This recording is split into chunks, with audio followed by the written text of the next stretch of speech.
Breakfast in bed? Nah, this guy's doing field trips in bed now.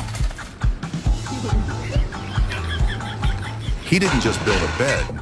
He engineered a ride that takes him wherever he wants with just a click of a button.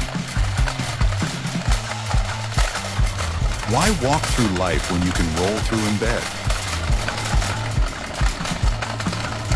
Be it bumpy village roads or grassy fields, his rolling bed doesn't nap on adventure. This isn't just a wild ride. It's a rolling nap attack through the countryside.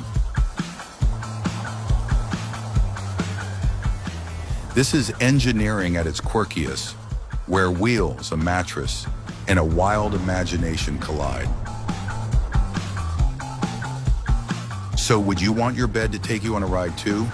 Or are you keeping nap time indoors? Tell us in the comments.